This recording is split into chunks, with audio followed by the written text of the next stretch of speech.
Hello दोस्तों, नमस्कार। मैं राकेश कुमार देव आईटी टीम यूट्यूब चैनल पर आप सभी का हार्दिक स्वागत अभिनंदन करता हूं। दोस्तों, आज हम लेकर आए हैं आपके लिए नीमी पैटर्न पर आधारित इलेक्ट्रीशियन थ्योरी के ऑब्जेक्टिव प्रश्न, जो सभी टेक्निकल एग्जाम के लिए बहुत ही महत्वपूर्ण है। दोस्तों, आज हम इसके अंदर लेके आए हैं बेसिक इलेक्ट्रिसिटी के प्रश्न, जो इस प्रकार हैं। क्वेश्चन नंबर 1, अतिचालक का लक्षण है। तो दोस्तों, ऑप्शन नंबर ए है उच्च पारगम्यता, ऑप्शन नंबर बी है निम्न पारगम्यता, ऑप्शन नंबर सी है शून्य पारगम्यता, ऑप्शन नंबर डी अनंत पारगम्यता।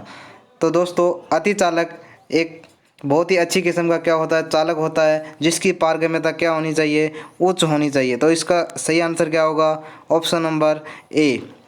अगला प्रश्न, क्वेश्चन नंबर 2, विद्युत उपकरण में अर्थ का उपयोग होता है। तो दोस्तों, विद्युत उपकरणों में अर्थ करने की आवश्यकता होती है मशीन को सुरक्षित रखना। ऑप्शन नंबर ए है खर्च को कम करने के लिए, ऑप्शन नंबर बी है 3 फेज में काम करते हैं, ऑप्शन नंबर सी सुरक्षा के लिए, ऑप्शन नंबर डी फ्यूज के रूप में। तो दोस्तों, इसका सही आंसर क्या होगा, सी होगा, सुरक्षा के लिए। क्योंकि अर्थ का उपयोग किसके लिए किया जाता है, मशीन व मानव की सुरक्षा के लिए किया जाता है। तो सही आंसर क्या है, सी। अगला प्रश्न, ओम का नियम क्या परिभाषित करता है। तो दोस्तों, ओम ऑप्शन नंबर ए है प्रतिरोध, ऑप्शन नंबर बी है केवल धारा, ऑप्शन नंबर सी है केवल वोल्टता, ऑप्शन नंबर डी है धारा और वोल्टता दोनों। तो इसका सही आंसर क्या होगा, डी होगा। क्या होगा, डी, धारा और वोल्टता।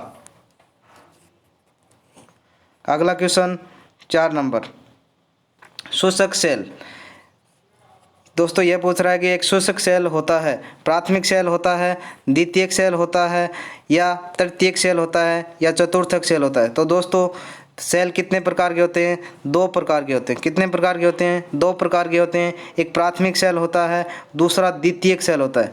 तो दोस्तों, शोषक सेल किस प्रकार का सेल है, प्राथमिक सेल है, क्योंकि शोषक सेल को एक बार चार्ज करने के बाद पुनः आवेशित नहीं किया जा सकता, लेकिन द्वितीयक सेल को बार बार डिस्चार्ज और व आवेशित किया जा सकता है।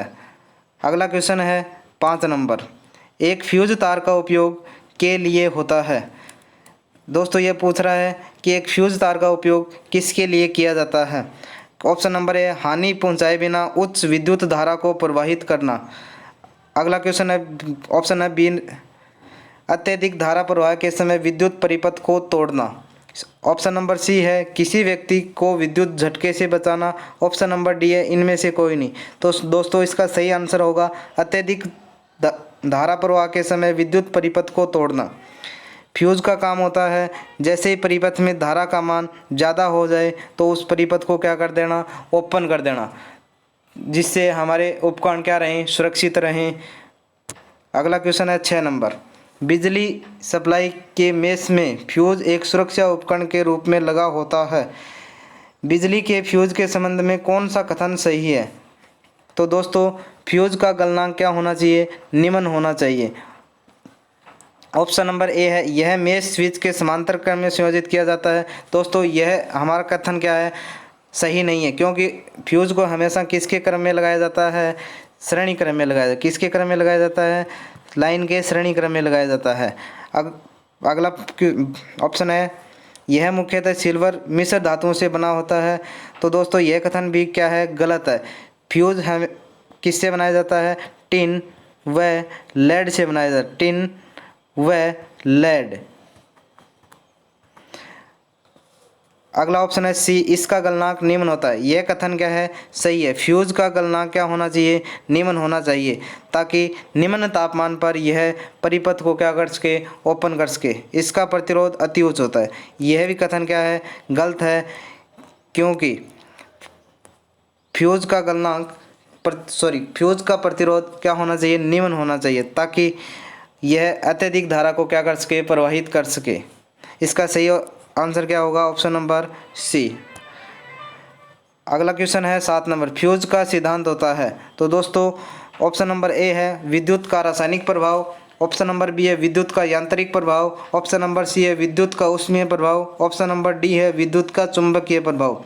तो दोस्तों, फ्यूज का सिद्धांत होता है विद्युत का ऊष्मीय प्रभाव।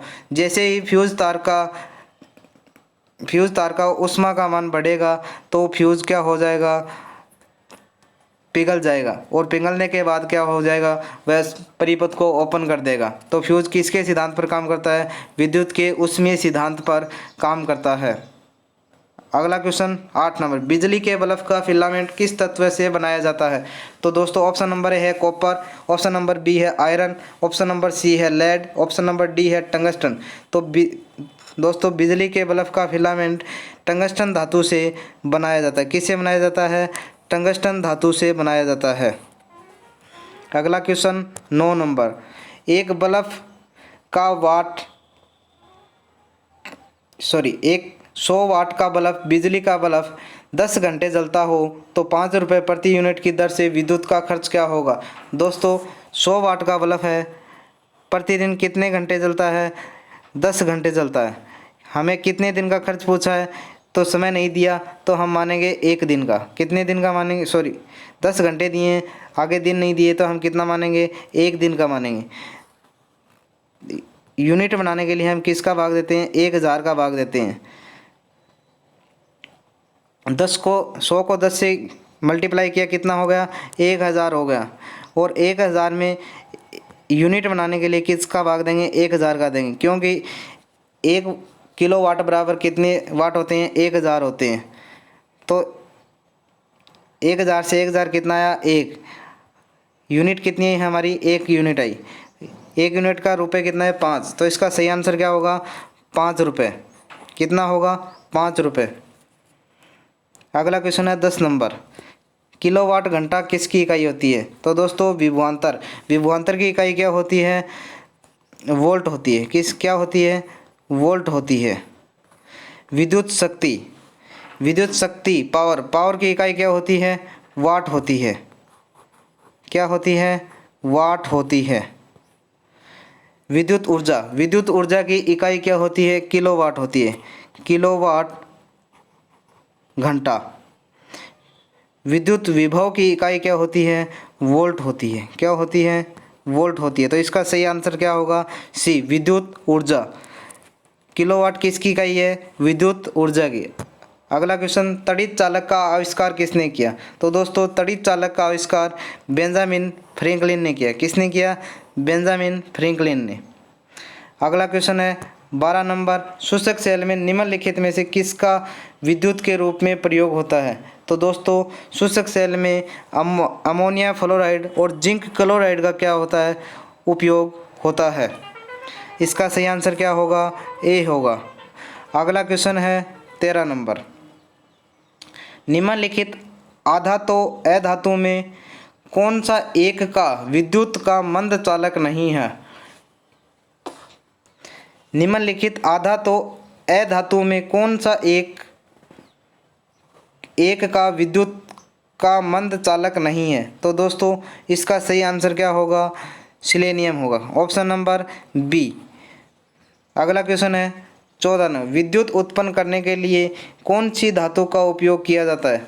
तो दोस्तों विद्युत उत्पन्न करने के लिए यूरेनियम का उपयोग किया जाता है, जो परमाणु शक्ति संयंत्र में काम ली जाती है। अगला क्वेश्चन है 15 नंबर, एम्पियर क्या मापने की इकाई है। तो दोस्तों ये आप सभी को पता है, एम्पियर विद्युत धारा मापने की इकाई है। वोल्टेज को किसके द्वारा नापते हैं, वोल्ट मीटर के द्वारा। किसके द्वारा नापते हैं, वोल्ट मीटर के द्वारा। प्रतिरोध को किस में नापते हैं, ओम में नापते हैं। पावर को किस में नापते हैं, वाट में नापते हैं। किस में नापते हैं, वाट में नापते हैं। अगला क्वेश्चन है 16 नंबर, विद्युत ऊर्जा को यांत्रिक ऊर्जा में बदलने वाली युक्ति। तो दोस्तों विद्युत ऊर्जा को यांत्रिक ऊर्जा में बदलने वाली युक्ति क्या कहलाती है, विद्युत मोटर कहलाती है। तो दोस्तों डायनमो यांत्रिक ऊर्जा को विद्युत ऊर्जा में बदलता है।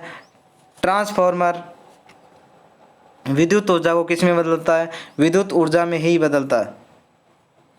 अगला क्वेश्चन है 17 नंबर, 3 पिन बिजली के प्लग में सबसे लंबी पिन को जोड़ना चाहिए। दोस्तों उस ऑप्शन नंबर ए आधार से, ऑप्शन नंबर बी है सजीवता सिरे से, ऑप्शन नंबर सी है उदासीन सिरे से, ऑप्शन नंबर डी है किसी भी सिरे से। दोस्तों 3 पिन प्लग में सबसे लंबी पिन को उदासीन तार से जोड़ना चाहिए, क्योंकि यह किसके रूप में काम आता है, यह अर्थ के रूप में काम आता है। किसके लिए काम आता है, अर्थ के रूप में। अगला क्वेश्चन है 18 नंबर, यदि किसी प्रारूपी पदार्थ का विद्युत प्रतिरोध गिरकर शून्य हो जाता है तो उस पदार्थ को क्या कहते हैं। यदि किसी प्रारूपी पदार्थ का विद्युत प्रतिरोध गिरकर शून्य हो जाता है तो उस पदार्थ को क्या कहते हैं। तो दोस्तों उस पदार्थ को क्या कहते हैं, अतिचालक कहते हैं। जिस पदार्थ का प्रतिरोध शून्य या निम्न हो जाता है तो उसमें धारा प्रवाह का मान क्या हो जाता है, अनंत हो जाता है, अत्यधिक हो जाता है। दोस्तों अगला क्वेश्चन 19 नंबर, विद्युत मरकरी लैंप में रहता है। तो दोस्तों विद्युत मरकरी लैंप में कम दाब पर पारा रहता है। क्या रहता है, कम दाब पर पारा रहता है। अगला क्वेश्चन 20 नंबर, तड़ित चालक बनाए जाते हैं। ऑप्शन नंबर ए लोहा के, ऑप्शन नंबर बी है एल्यूमिनियम के, ऑप्शन नंबर सी है तांबा के, ऑप्शन नंबर डी है इस्पात के। तो दोस्तों तड़ित चालक तांबा के बनाए जाते हैं। किसके बनाए जाते हैं, तांबा के।